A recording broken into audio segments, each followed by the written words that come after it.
Assalamualaikum warahmatullahi wabarakatuh. Nama saya Ulfaizatur Rafiko, saya dari kelas BKI 1A, ingin mempresentasikan tentang apa itu filsafat.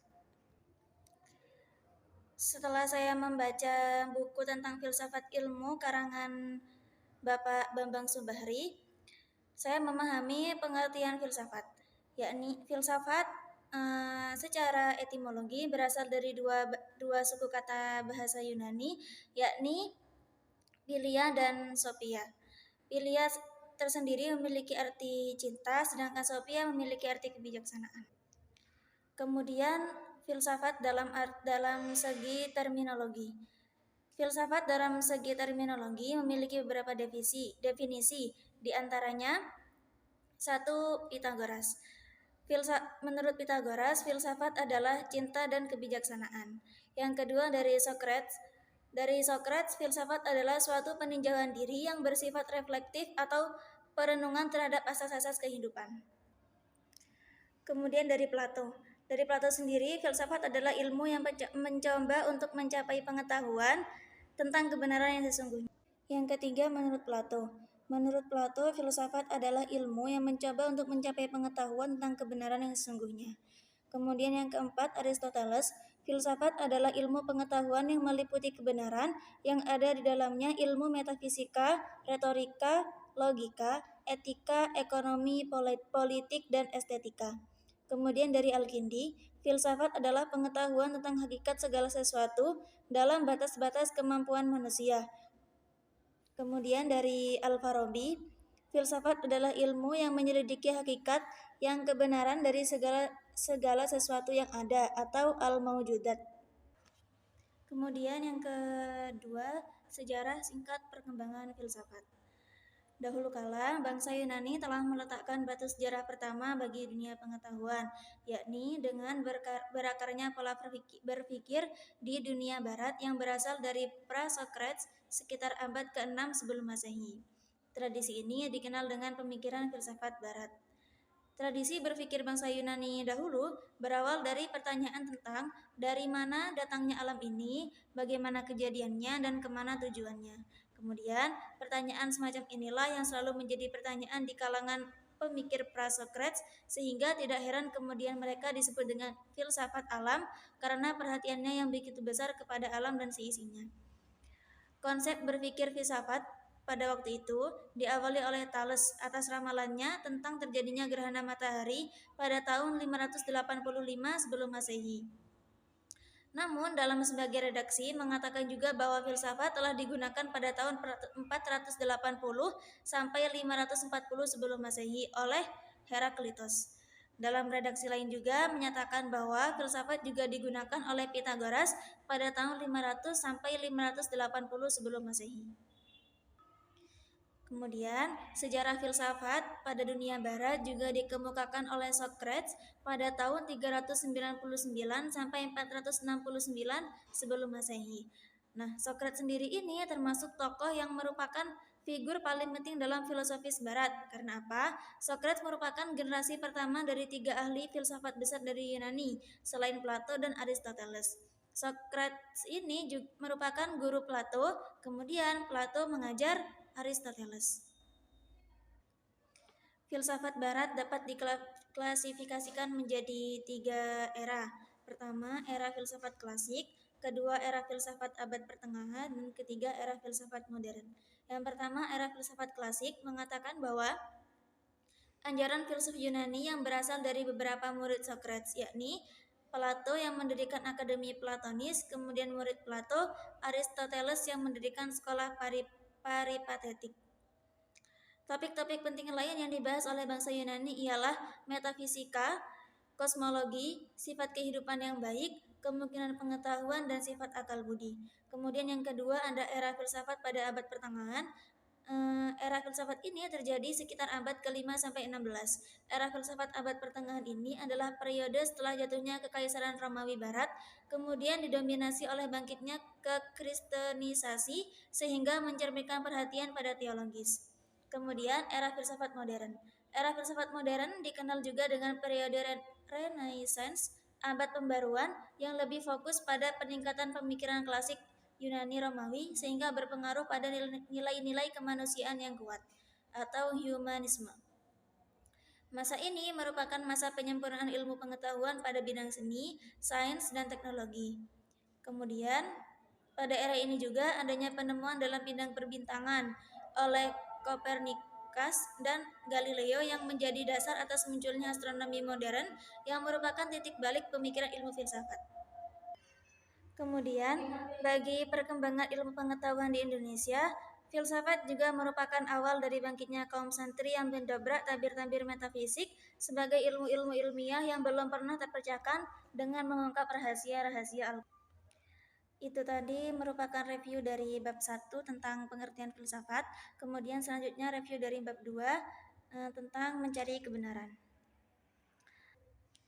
Langkah awal dalam mencari kebenaran dalam filsafat adalah dengan mengklasifikasikan atas apa yang harus dianalisa menggunakan kerangka berpikir filsafat.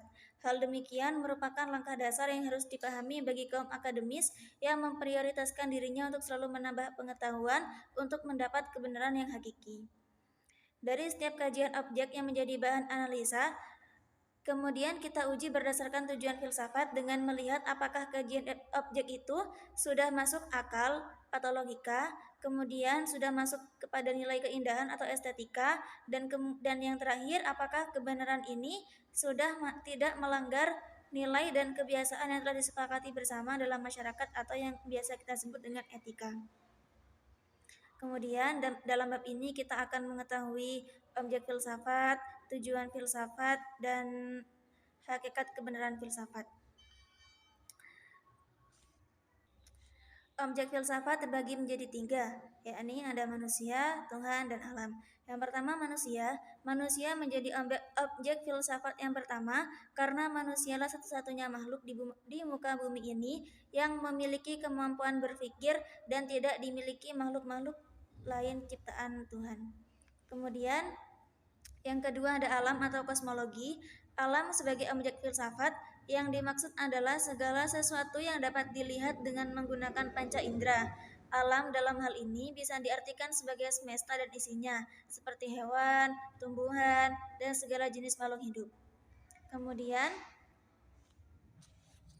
yang ketiga Tuhan atau teologi. Pembahasan Tuhan dalam disiplin ilmu filsafat sebagai salah satu dari 3 objek filsafat. Kenapa menjadi persoalan dialektis yang berujung justifikasi kesehatan pada salah satu pihak? Pertanyaan paling umum yang kerap menjadi pemicu persoalan ialah bagaimana wujud Tuhan, kenapa manusia harus bertuhan, sejak kapan manusia mengenal Tuhan, dan sebagainya. Namun, pernyataan tersebut dalam Islam sudah sangat lumrah dan telah diajarkan bahkan sejak bangku sekolah dasar atau biasa disebut dengan ibtidaiyah. Hanya mereka yang tidak menyadari bahwa wujud Tuhan telah dipelajari dan diajarkan sejak dini, yang mengklaim bahwa membicarakan wujud Tuhan adalah hal yang dilarang oleh agama. Kemudian dari bab ini kita juga akan mengetahui tentang tujuan-tujuan filsafat. Tujuan filsafat ada 3, yakni logika, estetika, dan etika. 1. Logika. Memahami logika sebagai tujuan filsafat adalah dengan memberikan penilaian terhadap objek filsafat, apakah objek ini sudah masuk logika atau belum. Maksudnya, penilaian objek ini mencakup kriteria salah atau tidaknya objek. Kemudian, objek jika sudah melewati tujuan logika ini, maka objek filsafat diantarkan untuk melanjutkan penilaian kepada tujuan kedua, yakni pada tujuan keindahan atau estetika. Yang kedua, keindahan atau estetika. Objek filsafat jika sudah memenuhi kriteria pada penilaian logika, kemudian dilanjutkan untuk dengan penilaian estetika. Penilaian yang kedua ini menentukan apakah objek filsafat itu indah atau tidak. Jika jawaban objek ini indah, maka objek filsafat dilanjutkan ke penilaian ketiga, yakni etika. Yang ketiga ada penilaian etika, yakni penilaian etika ini dikhususkan hanya untuk manusia. Maksudnya, jika objek filsafat ini berupa manusia, maka objek ini juga harus memenuhi penilaian estetika ini. Penilaian estetika mencakup baik atau buruknya seseorang. Jika objek manusia memenuhi kriteria penilaian ini, maka objek filsafat sudah dikatakan lulus dalam penilaian tujuan filsafat. Dari bab 2 ini, kemudian kita akan diantarkan kepada mengetahui tentang kerangka berpikir. Dalam mencari kebenaran, kerangka berpikir adalah proses terakhir setelah melalui beberapa proses panjang sebelumnya. Kerangka berpikir sebenarnya bertujuan untuk melihat manfaat pada suatu benda dalam objek filsafat. Proses kerangka berpikir ada 3, yakni ontologi, epistemologi, dan aksiologi. Yang pertama, ontologi. Ontologi adalah proses paling awal dalam kerangka berpikir filsafat. Ontologi membahas sebuah entitas subjek filsafat sebatas pengetahuan atau nama dari sebuah subjek secara singkat dan sesederhana mungkin. Contoh, misal kita melihat beberapa lembaran kertas yang dijadikan satu kemudian dijilid, maka kita sudah dapat menyimpulkan bahwa benda itu adalah buku. Kata lainnya, ontologi ini biasanya menimbulkan pertanyaan apa. Contoh, apa lembaran-lembaran itu? Maka jawabannya adalah lembaran itu adalah buku. Pertanyaan dasar ontologi biasanya digambarkan dengan apa tadi itu. Kemudian yang kedua, epistemologi. Jika pada ontologi pertanyaan dasarnya apa, maka pada epistemologi pertanyaan dasarnya adalah bagaimana. Contoh, jika pada ontologi kita bertanya apa lembaran itu, maka pada epistemologi kita bertanya bagaimana buku itu dibuat dan sebagainya. Yang ketiga ada aksiologi. Jawaban aksiologi adalah jawaban yang akan memutus mata rantai cara manusia berpikir hingga menghasilkan output kebenaran dalam filsafat.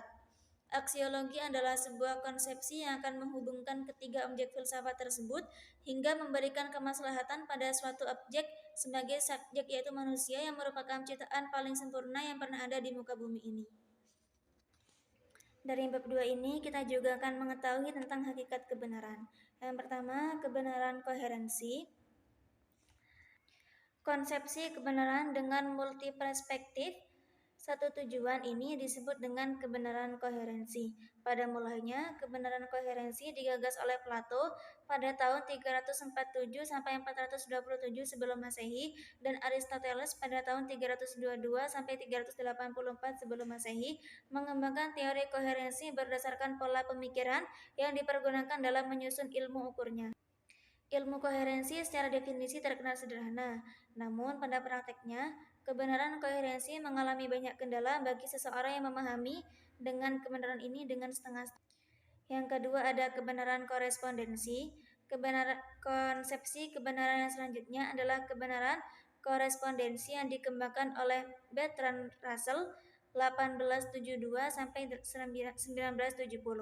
Dalam kebenaran korespondensi, suatu pernyataan dikatakan benar jika pengetahuan dalam pernyataan tersebut berkorespondensi atau berhubungan dengan objek yang dituju oleh pertanyaan itu. Yang ketiga adalah kebenaran pragmatisme.